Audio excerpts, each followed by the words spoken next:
소일문답 제41문에서 하나님께서 인간이 마땅히 순종해야 될 도리로 주신 것은 도덕법이며 이 도덕법은 이 십계명에 요약되어 있다는 사실에 대해서 함께 생각을 했습니다. 우리가 이 십계명을 통해서 도덕법의 온전한 모습을 확인할 수 있었는데 인간 세상에서는 도덕법이 순전히 우리 사람과의 관계에 집중되어 있지만 그러나 인간의 마땅한 삶의 도리라고 하면 인간과의 관계에 국한되지 않고 그 근본은 하나님과의 관계에 있다 하는 사실을 우리는 분명히 십계명을 통해서 알게 되는 겁니다. 즉, 이 세상의 도덕이라고 하는 것은 하나님께 대하여 인간이 마땅히 어떻게 해야 되는지를 말해주지 못하고 있다는 거죠. 그러나 십계명은 온전한 도덕법의 모습을 우리에게 보여주고 있습니다. 그래서 하나님께 대하여 인간이 마땅히 어떻게 살아야 되는지 그 바람직한 삶의 규범을 우리에게 온전히 가르쳐주고 있다 하는 것이었죠. 자, 오늘은 이 십계명이 도덕법의 요약이라고 하였는데 그 요약된 것, 즉 압축된 것을 어떻게 풀어서 그 천차만별의 인간의 삶 속에 적용할 수 있느냐 하는 그 원리에 대해서 함께 생각을 하겠습니다.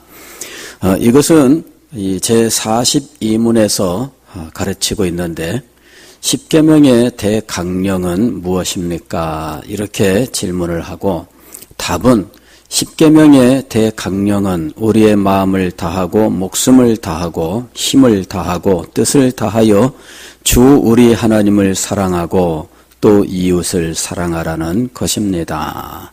이렇게 가르치고 있습니다. 여기서 이 마태복음 22장 37절로 40절까지 그리고 마가복음 12장 또 누가복음에 그리고 신명기서에 바로 이 말씀이 그대로 등장을 하고 있습니다. 여기서 대강령 그랬는데 이 강령이라고 하는 것은 도대체 무엇일까? 헬라어 원문으로는 이 강령이라고 하는 말이 그 의미가 어디에 매달다 이런 의미예요. 매달다. 매달려 있으면은 대롱대롱 매달려서 그 전부가 이 전체 크게 큰 것이 매달려 있는 거죠. 그러니까 전부가 요 줄 하나에 걸려 있을 때 그 줄 그거를 가리켜서 이제 강령이라고 부르는 거예요. 이때 이 강은 한문으로는 별이 강자입니다. 별이라고 하는 것은 뭐 우리가 흔히 우리 삶 속에서는 쓰지 않는 말이죠. 그러나 이 말은 뭐냐면은 그물이 이렇게 있으면은 그물이 넓게 펼쳐지잖아요. 그런데 그 그물코 전부를 하나로 다 잡아매고 거기에다가 굵은 줄을 이렇게 묶습니다. 그럴 때 거기에 묶어놓은 굵은 줄, 이것이 별이라고 부른다 그래요. 그러니까 그물코는 얼마나 많은지 몰라요. 그죠?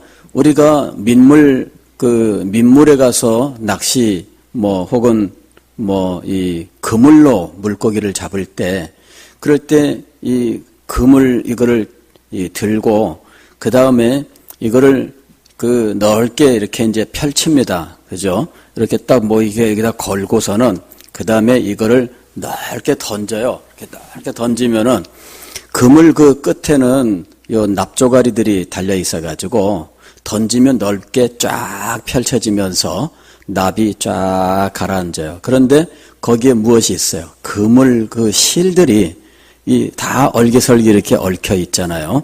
그 얽히설켜 있는 그 그물, 그 줄 하나하나가 모두 가운데에 집중되어 가지고 굵은 줄 하나에 묶여 있는 거예요.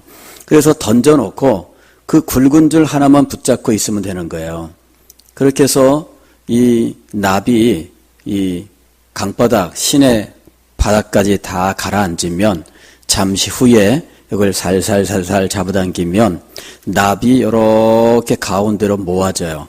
그러면서 나중에는 딱 모아지죠. 그러면 요 그물 사이에 물고기들이 이렇게 잡혀 있는 거예요. 그거를 살살 모아서 이제 이 냇가로 끌고 나오는 거예요. 이렇게 들고 나와서 거기서 딱 펼치면 그물 사이에 물고기들이 있어요. 그럴 때 줄은 하나밖에 없습니다. 그죠? 줄은 하나밖에 없는데 그 줄에 연결되어 있는 그물코는 수천 개가 되는 거죠. 그 수천 개의 그 그물 줄들이 그 한 개의 굵은 줄에 다 이렇게 묶여져 있는 거예요. 그래서 요 하나의 줄만 잡아당기면 전체 그물 수천 개의 이 그물들이 그물코가 거기에다 한꺼번에 끌려 나오게 되어 있는 거지요. 그러니까 내가 그물을 잡아당길 때 수천 개의 그물코를 일일이 잡아당길 필요가 없습니다.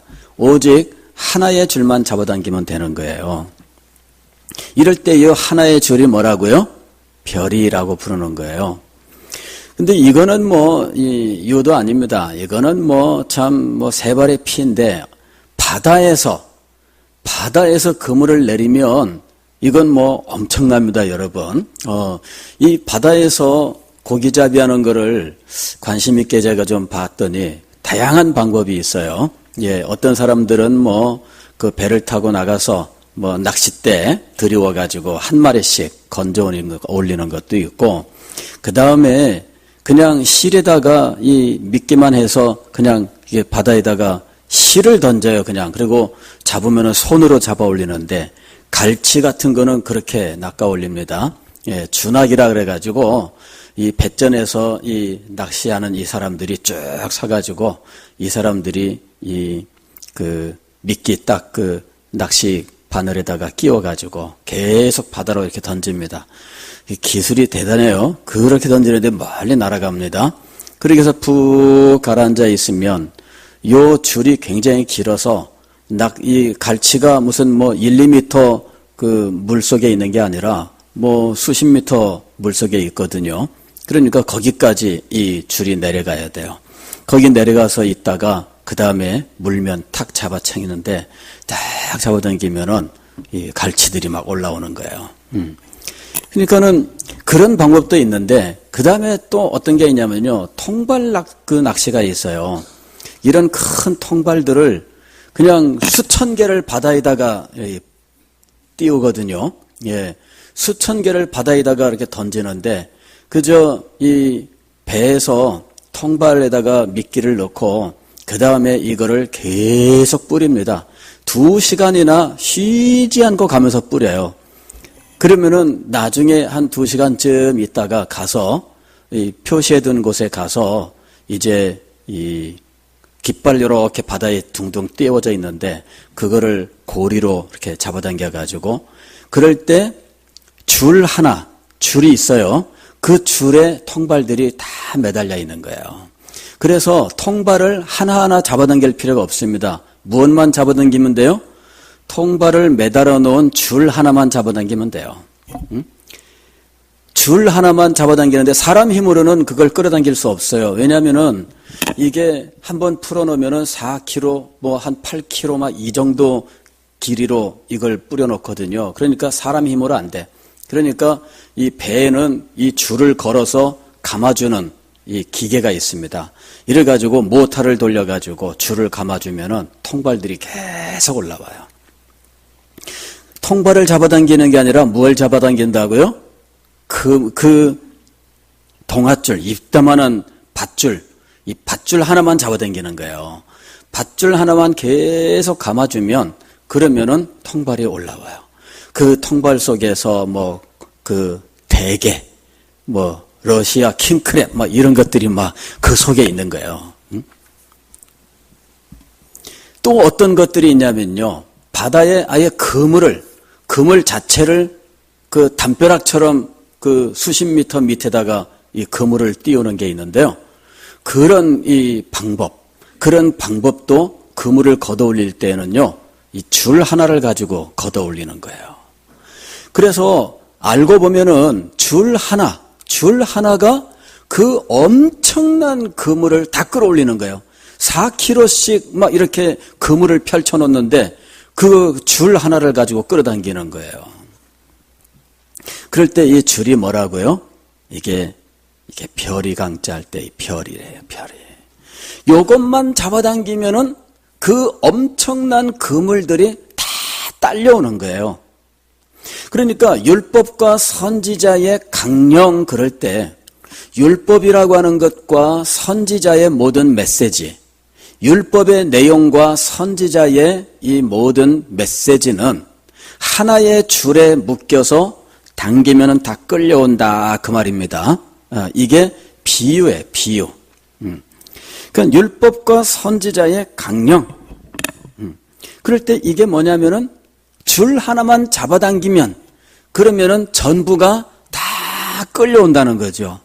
그러니까 이렇게 하나만 잡고 당기면 율법의 모든 내용도 다 끌려 나오고 선지자의 메시지도 다 끌려 나오는 바로 그 줄이 뭐냐 이거죠. 그 줄이 뭐냐.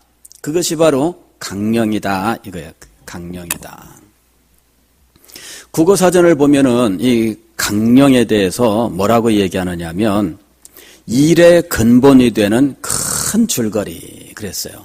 일의 근본이 되는 큰 줄거리를 딱 붙잡으면 그 다음에 세세한 내용들은 큰 줄거리에 딸려 나오는 거죠. 그래서 이 강령하게 되면은 큰 줄거리예요. 큰 줄거리. 아니면은 이런 겁니다. 정당이나 사회단체에 강령이라고 하는 것이 있어요. 그래서 하나 우리는 무엇을 어떻게 한다, 둘 우리는 무엇을 어떻게 한다, 셋 우리는 어떻게든 뭘 한다 이렇게 해서 쭉 써놓는 그 정당의 행동 지침인데 이 지침이라기보다는 원리가 되는 것들입니다. 그래서 이 어떤 그 세부적인 그런 이 내용들 세부 지침이 아니라 이 큰 원리가 되는 것 이것이 강령이에요. 그러니까 이 율법과 선지자의 강령 그럴 때 율법이 얼마나 많아요. 사실 율법과 선지자 하게 되면은 그게 사실은 구약성경을 통칭하는 말이거든요. 구약성경을 통칭하는 말인데 이 구약성경을 조금 더 세분하면은 뭐 율법과 선지자와 시 이런 식으로 말할 수가 있고 요거를 그냥 둘로 말하면은 율법과 선지자 이렇게 말하고 이것을 하나로만 말하게 되면은 율법 이렇게 말하게 되는 거예요. 이게 이제 구약 성경을 말하는 거죠.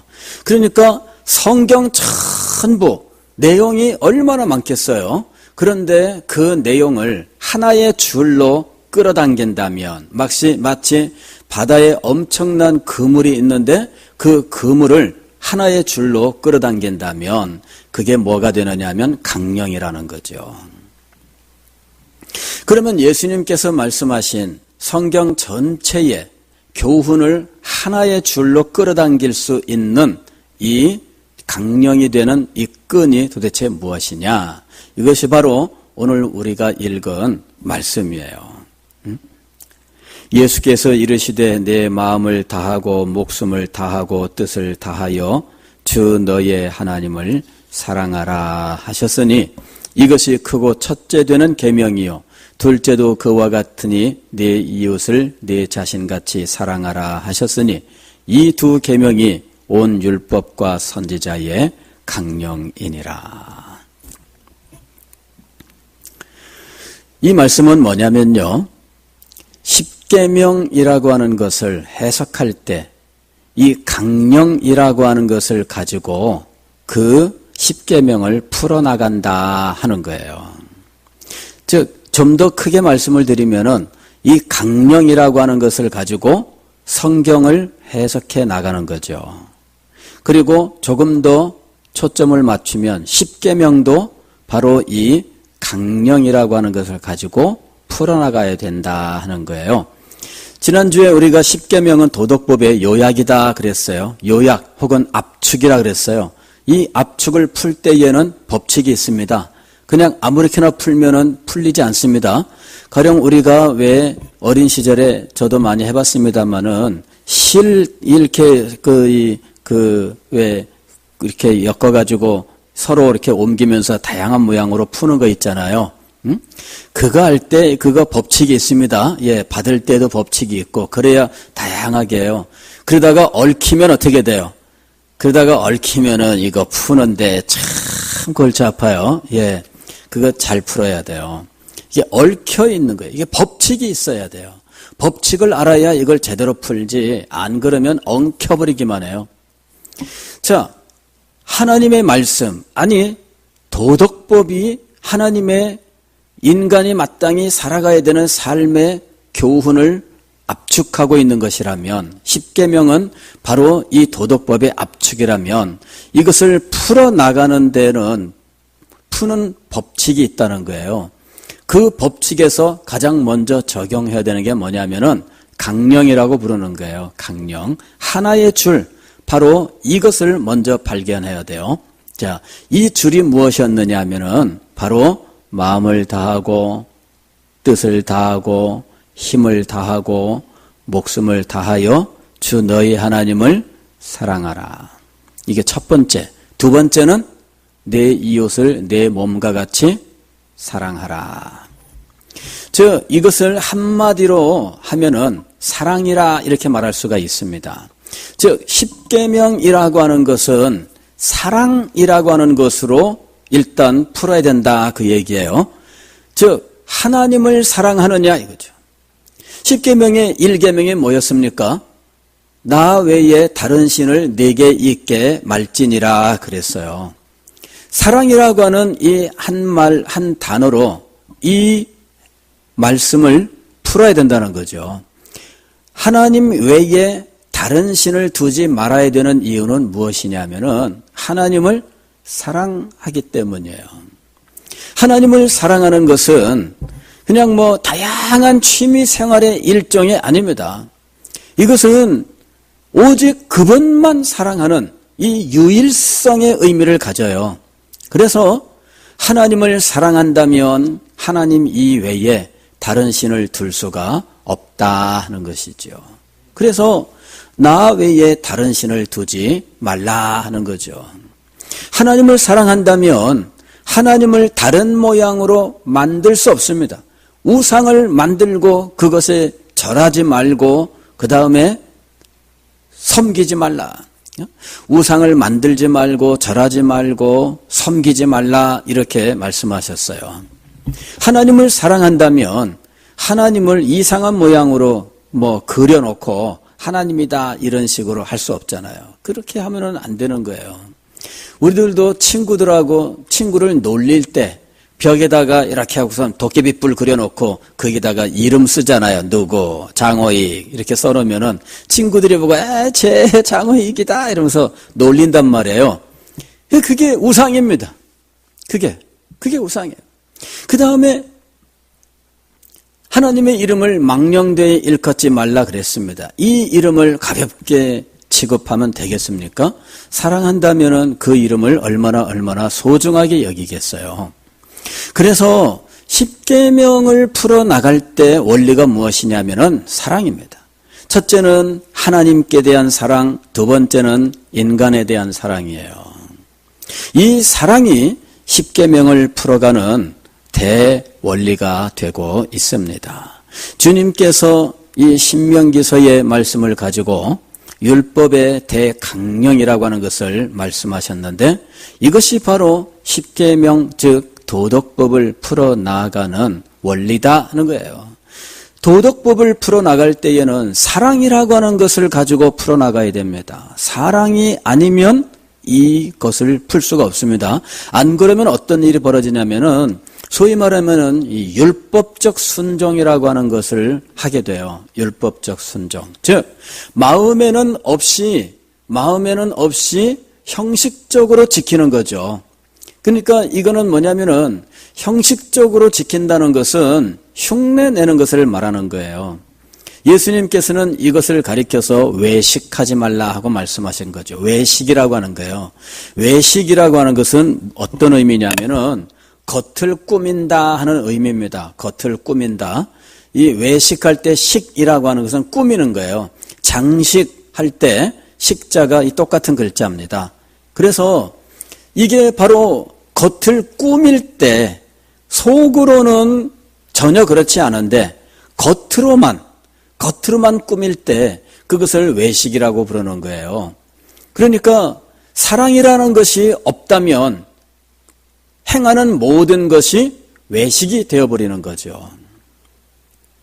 그래서 십계명을 풀어나갈 때 이 십계명이 도덕법의 압축인데 이 사랑이라고 하는 원리를 담아야 이 도덕법이 풀려나올 수 있게 되는 거예요. 사랑의 원리가 안 들어가면 도덕법은 풀려나올 수가 없게 되는 거예요.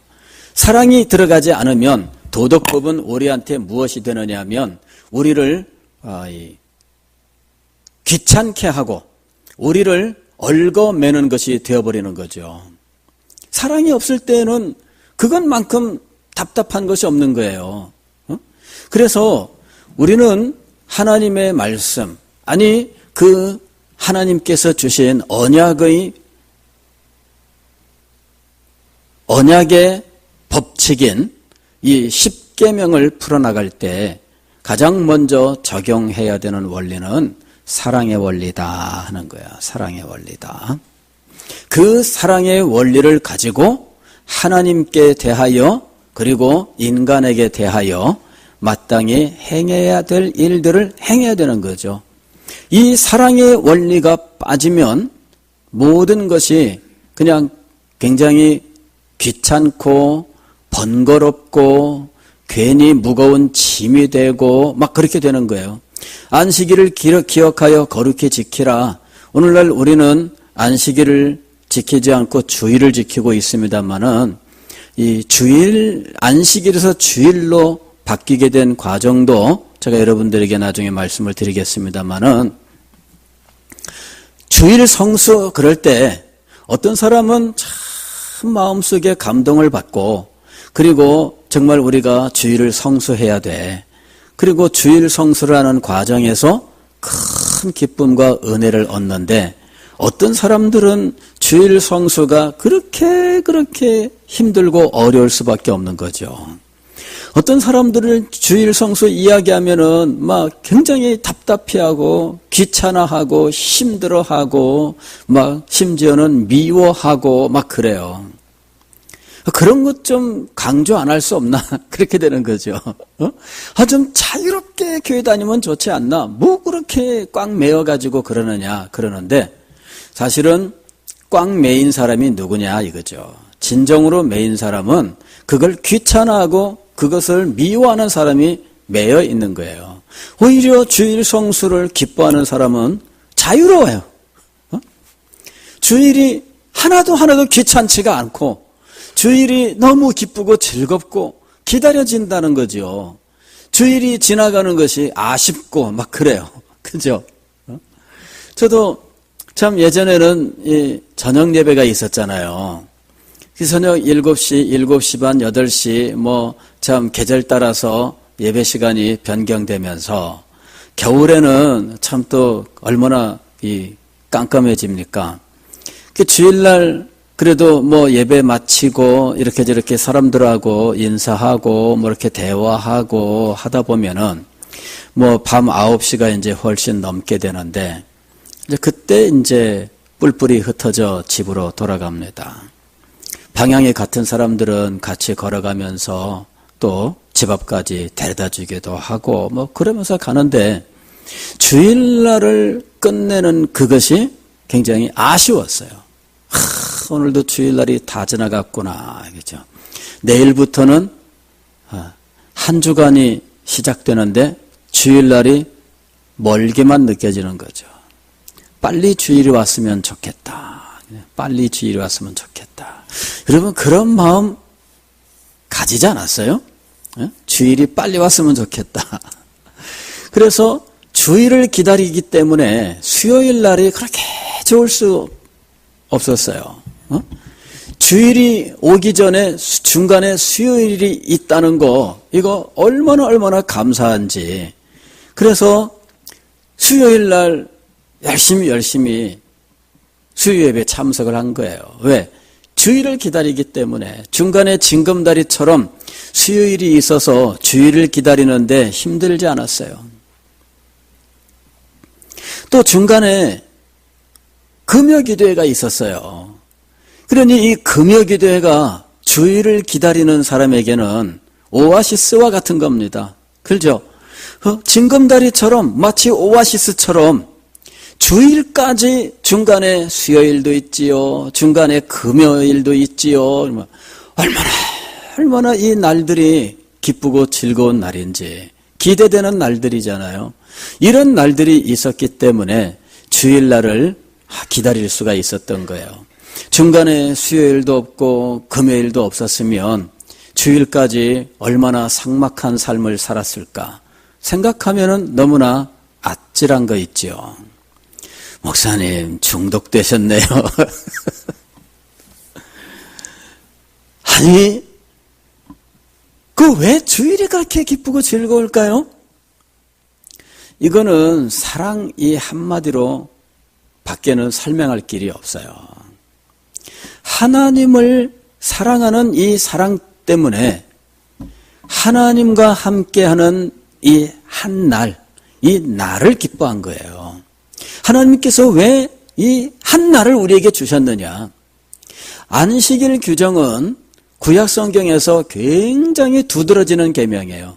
10계명을 주셨고 그러면서 이 10계명의 그 말들은 다양하게 적용되어서 율법으로 하나님께서 말씀하시는데 유독 자주 반복되는 것이 뭐냐면요. 안식일이에요. 안식일. 왜 이 안식일을 그렇게 유독 자주 반복해서 말씀을 하셨을까? 그것이 하루 한 날을 하나님을 사랑함으로 하나님과 함께하는 그 삶이 우리의 신앙생활의 핵심이기 때문이에요. 즉 생활의 핵심이에요. 생활의 핵심. 이것이 빠지면 하나님을 섬기는 이 생활이 중심을 잃어버리게 되는 거예요. 그래서 하나님께서 안식일을 주셔서 하나님을 기뻐하면서 그 사랑으로 살아가는 삶을 살 수 있게 하신 거죠. 그래서 이 날을 지키는 것이 우리의 신앙 생활을 지키는 거예요. 그래서 안식일 규정이 굉장히 반복되고 있어요. 주일 성수가 왜 그렇게 중요한가? 하나님을 사랑하는 사람은 이것을 알아요. 그 맛을 알아요. 그 기쁨과 즐거움, 그 영광스러움을 압니다. 그리고 모든 날들이 이 주일을 중심으로 해서 진행되는 거예요. 주일과 주일 사이, 징검다리처럼 수요일과 금요일, 이 모든 날들이 너무 기쁘고 즐거운 거예요. 그런 날들이 있었으므로 내가 주일을 기다리면서 맞이할 수 있게 되는 거고, 그런 날들이 있기 때문에 내가 지속적으로 은혜를 받으면서 살 수 있는 거예요. 그래서 오늘 우리는 이 율법의 이 10계명의 핵심이 뭐냐, 그것을 풀어나가는 대원리가 뭐냐, 이것을 우리가 분명히 해야 되는데 사랑이다 이거예요. 사랑이 없으면은 무거운 짐이에요. 사랑이 없으면 무거운 짐이에요. 이웃에 대한 사랑도 마찬가지입니다. 이웃에 대한 사랑, 간음하지 말라, 내 부모를 공경하라, 이런 이 계명들. 사랑이 없으면은 너를 사랑하는 것처럼, 그죠? 너 내 자신을 사랑하는 것처럼 사랑하라 이거죠. 내 자신을 내 자신을 사랑하는 것에 대해서는 특별하게 말씀하지 않습니다. 왜냐하면은 자기 사랑은 본능과 같은 것이에요. 그런데 이 자기 사랑이 병든 사랑이 되어버리는 것이 문제입니다. 자기 사랑이 병들어버리는 때, 그럴 때 건전한 자기 사랑이 아닌 상황이죠. 건전한 자기 사랑이 아니면 사실은 이웃도 사랑할 수가 없습니다. 이게 문제예요. 내 부모를 공경하라. 요새 청소년들 혹은 청년들이 참 이 부모에 대해서 굉장히 많은 부담을 가지고 있습니다. 그래서 상담을 해요. 그런데 이 청소년들에게 복음처럼 정말 청소년들에게 부모에 대한 모든 이 어떤 부담을 다 털어버리고 자유를 얻게 하는 이러한 잘못된 가르침이 있는데, 이 철학 박사가 되는 사람이에요. 철학 박사가 되는 사람인데, 그런데 그 사람이 하는 말이 뭐냐? 네 부모와 너는 다른 사람이다. 그러니까 부모에 대해서 네가 어떻게 부모를 공경해야 되나? 부모에 대해서 용돈을 드려야 되나 말아야 되나? 이런 거 마음의 부담을 가진다면, 야, 그거는 너 그렇게 부담 가질 필요 없어. 그냥 안 하면 되는 거야. 이렇게. 안 하면 되는 거야. 자유를 얻어라. 뭘 그렇게 매어가지고 살고 있냐. 네 인생은 네 것이야. 이렇게 말해주는 사람이 지금 대한민국에서 인기 있는 강사예요. 근데 그 강사에게 열광하는 거예요. 청년들이 그 사람이 대학에서 강의하면 그냥 막 엄청난 사람들이 강의 들으러 오고, 이 사람이 어디 가서 강연하면 엄청난 사람들이 강의를 들으러 와요. 그리고 다들 너무 통쾌하고 시원하고 정말 너무나 명쾌하게 가르쳐준다 이러면서 박수를 친다는 거죠.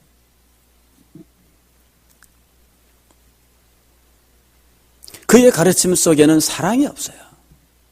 아니, 사랑이 있는데 그거는 왜곡된 자기 사랑밖에 없어요.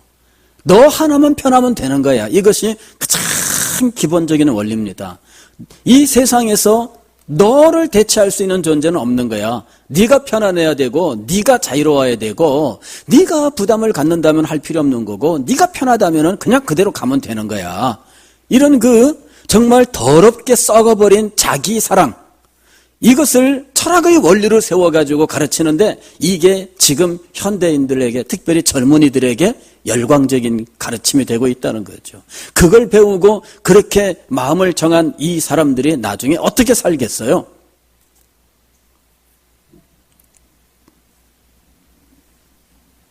요즘 젊은이들은 부담을 갖지 않으려고 그래요. 부모에 대해서 부담 갖지 않으려고 그래요. 부모가 그냥 짐이야, 짐. 부모 때문에 난 뭣도 못해. 부모 때문에 나는 이것도 걸려. 난 이것도 내 인생에 이건 정말 짐이야. 뭐 이러는 이 상황이에요. 그 왜 그럴까요? 사랑이 없는 거예요. 그 안에 사랑이 없어. 그러니까 모든 게 자기를 구속하고 자기를 걸려 넘어지게 만들고 자기가 자유롭게 하고 싶은 것을 못하게 만드는 그런 것들로 보는 거죠. 그리고 철학박사란 이름으로 자유롭게 다 떨쳐버려라 이렇게 가르치고 그것을 열광하고 이러는 상황이에요. 왜곡된 자기사랑, 더럽게 썩어버린 이 죄악된 자기사랑, 이것밖에는 안 남아요. 진정한 자기사랑이 될 수가 없어요.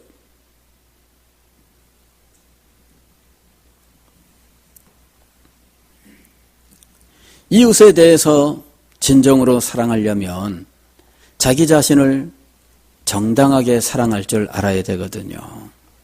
그런데 자기에 대해서 집착하고 자기만을 생각하고 자기만을 그냥 끝까지 붙들고 그렇게 하면 그러면은 이웃에 대한 사랑이 나올 수가 없어요. 왜? 자기에 대한 이 집착 때문에 불건전하게 그 마음이 썩어지기 때문이죠. 사랑이 없으면 이 계명이 부담스럽기만 해요. 정말 자유롭게 살고 싶은데 계명은 정말 이것을 지금 얽어매는 것처럼 보이거든요. 간음하지 말라라고 하는 이 한마디가 사실은 우리 성경 말씀의 율법으로 다양하게 풀려나옵니다. 다양한 상황에서 이 간음하지 말라라고 하는 이 말씀이 적용되어 나오고 있어요. 그럴 때 이것이 단순히 이 부부의 문제뿐만이 아니라 인간의 성에 대한 근본적인 교훈이거든요. 그래서 이 계명을 어떻게 성경을 통하여 풀어나갈 수 있느냐. 그럴 때 여기에 사랑이라고 하는 원리가 적용되어야 제대로 풀려나가는 거예요. 이게 없으면은 아니 이거는 자유인데 이렇게 되는 거잖아요. 자유인데. 그러다 보니까 오늘날 모든 면에서 이 성을 이제는 간음의 입장에서 보지 않는 상황이 되어버렸잖아요. 그리고 뭐 지금 동성애 문제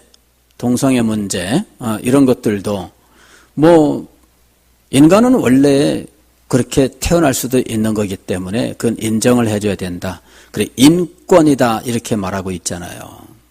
근데 사실은 동성애라고 하는 것은 이 잘못된 성적 취향이거든요. 그러니까 인간이 그렇게 된 것이 아니라 이게 심리가 잘못되는 거예요. 심리가 잘못되는 거예요.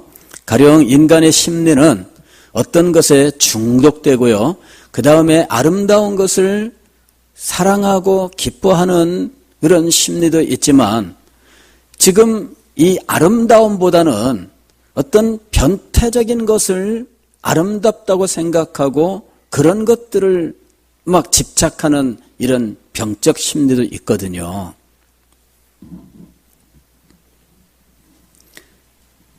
그러면은 그런 것들을 다 취향이고 인권에 관계되는 것이라고 한다면 심리학은 버려야 돼요. 심리학은 이 세상에 존재할 필요가 없어요. 심리치료할 필요가 없어요. 그냥 인간은 생긴 대로 살면 되지 뭘 치료를 해요. 정신과 있을 필요 없어요. 그렇게 정신이 잘못되어도 그대로 생겨먹은 대로 살면 되는 거 아니에요. 그거 왜 고치려고 그래요?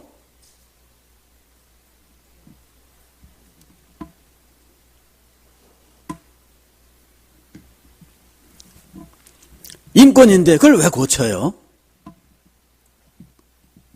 지금 현재 이 계명을 왜 부담스러워하고 짐으로 생각하고 이것을 없애버려야 할 미움의 대상으로 보느냐 이거죠. 사랑이 없기 때문이에요. 사랑이 없기 때문이에요.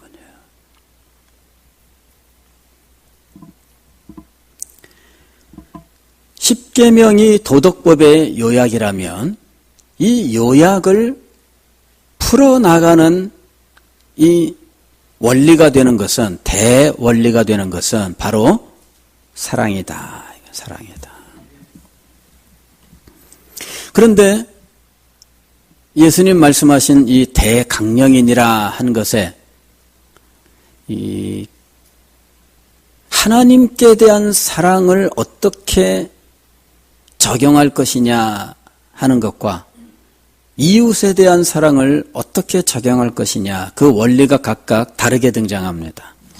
하나님께 대하여는 뭐라고 말씀하고 있느냐 하면 네 마음을 다하고 목숨을 다하고 뜻을 다하여. 마가복음이나 누가복음에서는 힘을 다하고 이 말이 들어가 있고요. 그래서 우리 요리문답은 네 가지를 이야기합니다. 마음을 다하고 목숨을 다하고 힘을 다하고 뜻을 다하여 사랑하는 거예요. 하나님을 사랑하되 마음과 목숨과 힘과 뜻을, 이 목숨이라고 번역한 거는 우리의 혼을 말하는 거예요. 혼을 다하여. 이럴 때 이 다하여라고 하는 것은 우리말로는 다하여 이렇게 되어 있는데 이게 무슨 의미냐 그러면 전부예요. 전부. 마음의 전부. 이게 하나님을 사랑할 때 그 사랑의 정도를 말하는 겁니다. 마음의 어느 정도? 일부분? 예, 마음의 일부분이 아닙니다. 마음의 뭐라고요? 전부. 우리의 혼의 전부. 우리가 가진 힘의 전부. 또 우리가 가진 의지, 이 뜻의 전부. 다시 말씀을 드리면은 하나님을 사랑할 때에는 우리의 인간 전부가 하나님을 사랑하는데 드려져야 된다는 거예요. 하나님을 사랑하는데 이렇게 남겨두는 부분이 있어요. 마치 그 사도들에게 참 집을 판 거, 재산 이렇게 정리한 거 반은 숨겨두고 반은 가지고 나와서 이게 하나님께 드리는 전부입니다 말했던 사람들이 있었잖아요. 이렇게 뒤에다가 남겨두고 그리고는 가지고 와서 전부입니다 이런 사람이 있었어요. 그런데 여기 다하여라고 하는 것은 무엇을 말한다고요? 전부를. 하나님을 사랑하는데 내 마음의 전부를 가지고 내 혼의 전부를 가지고 내 힘의 전부를 가지고 그리고 내 뜻의 전부로 가지고 사랑하라.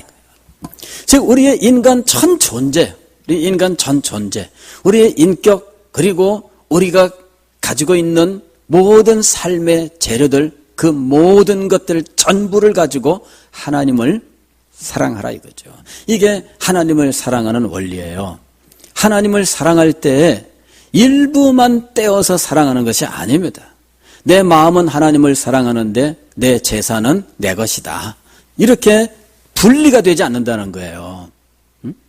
내 감정으로는 하나님을 사랑하는데 내 이성으로는 하나님을 사랑하지 않는다. 이런 것도 아니에요. 하여튼 우리의 인간 전 존재, 이 전 존재를 표현하기 위하여 마음과 목숨과 힘과 뜻을 다하여 이렇게 얘기한 거예요. 이게 종류를 말하는 것이 아니라 이렇게 열거하는 동안에 우리의 인간 전 존재를 표현하는 거예요. 인간 전 존재를 다 들여 하나님을 사랑하라는 것이죠. 그리고 이것과 비슷하게 내 이웃을 사랑하라 하는데 이웃을 사랑하는 원리는 내 몸과 같이 즉 내 자신을 내가 사랑하는 것처럼 그렇게 똑같이 그 말이에요. 내가 나를 사랑하는 것처럼 똑같이 내 이웃을 사랑하라 하는 거예요. 이렇게 나를 사랑하는 것과 소위 나 아닌 너 혹은 그라고 불리우는 이 모든 사람들을 사랑할 때 나를 사랑하는 것만큼 똑같이 이 원리가 적용되면 그러면은 이 계명이 온전히 살아나게 되어 있다는 거예요. 우리의 삶의 모든 현장에서 다양하게 부딪히는 이 모든 상황에서 나를 사랑하는 것과 마찬가지로 똑같이라고 하는 이 원리가 적용되면 그러면은 이 계명이 모든 삶의 현장에서 착하니 풀려 나오게 된다 그 얘기예요. 이 원리가 적용되지 않기 때문에 계명이 풀리지 않는 거예요. 계명이 풀리지 않으니까 이 계명을 지킬 수가 없어요. 사랑하는 성도 여러분, 하나님의 법은 이 대강령이라고 하는 이 원리로서 풀어야 됩니다. 이 대강령의 원리는 첫째는 사랑이고요. 그 사랑에 있어서 하나님께 대하여는 우리의 전 존재를 다 드리는 것으로 그리고 이웃에 대하여는 내가 나를 사랑하는 것 바로 그만큼 똑같이 사랑하는 원리가 적용될 때 그때 이 계명이 정말 아름답고 영광스럽게 풀려 나오게 된다는 거예요. 그럴 때 우리는 이 계명을 기쁨으로 순종할 수 있고 계명을 순종한 이 사람들에게 하나님의 풍성한 은혜, 그 영광스러운 하나님의 축복이 임하게 되는 것입니다. 이 은혜와 축복 속에 살아가는 여러분이 되시기를 주의 이름으로 축원합니다.